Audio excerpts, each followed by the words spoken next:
जय श्री राधे, जय श्री कृष्णा। कार्तिक मास महात्म्य अध्याय 15। विष्णु पूजन में तुलसी आंवले की महिमा।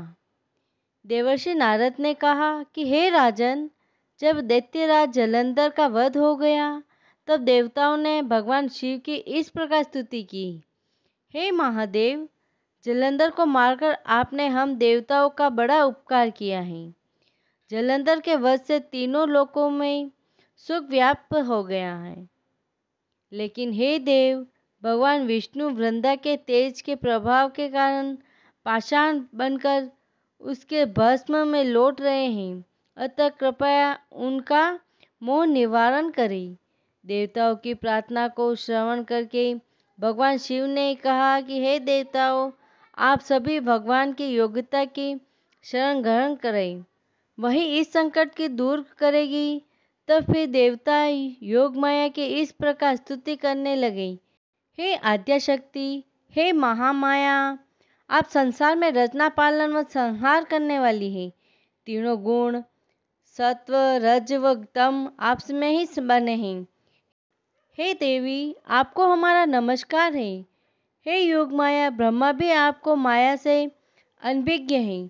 आप मूल प्रकृति को नमस्कार है।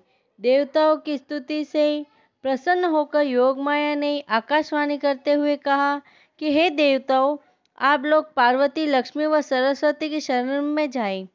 तब फिर देवता उन तीनों देवियों की स्तुति करने लगे।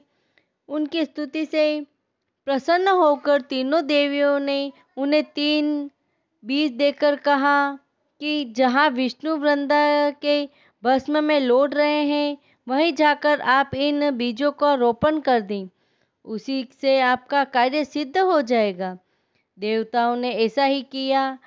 कालांतर में उन तीनों बीजों से 3 पौधे उत्पन्न हुए, जो इस प्रकार है। रजोगुण यानी कि सरस्वती से आंवला, तमोगुण यानी कि गौरी से तुलसी तथा तसोगुण लक्ष्मी से मालती।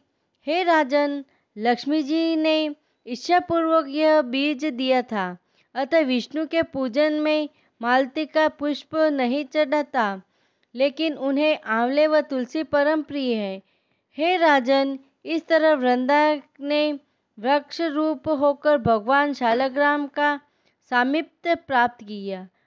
यही कारण है कि कार्तिक मास में शालग्राम का पूजन तुलसी की जड़ में किया जाता है।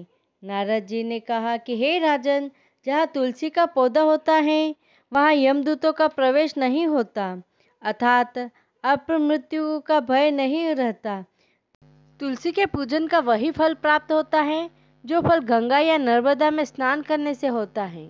यदि मरते समय महापापी के भी मुख में तुलसी युक्त गंगा जी डाला जाए तो वह भी वैकुंठ का अधिकारी हो जाता है। जो व्यक्ति तुलसी या आंवले की छाया में पितरों का श्राद्ध करते हैं, उसके पितृ मोक्ष पाते हैं। इसी प्रकार हे राजन, जो व्यक्ति मंजरी युक्त तुलसी दल और आंवला मुख में रखता है, उस पर भगवान विष्णु की कृपा सदैव बनी रहती है। जो व्यक्ति कार्तिक मास में आंवले के पेड़ की छाया में विप्रों व संतों को भोजन करवाकर स्वयं भी प्रसाद रूप में भोजन ग्रहण करता है और रुद्राक्ष की माला से ओम नमो भगवते वासुदेवाय मंत्र का जाप करता है, उसे धर्म, अर्थ, काम, मोक्ष की प्राप्ति होती है। हे राजन, तुलसी व आंवले की महिमा का वर्णन तो स्वयं ब्रह्मा जी भी नहीं कर सकते। जो कोई भी तुलसी आंवले की महिमा से संबंधित यह कथा श्रद्धा भक्ति से पढ़ता और सुनता है, अंत समय में उसे मोक्ष की प्राप्ति होती है। इति श्री कार्तिक मास महात्म्य अध्याय 15 संपूर्ण। ओम नमो भगवते वासुदेवाय। ओम नमो भगवते वासुदेवाय। ओम नमो भगवते वासुदेवाय। श्रीमन्नारायण।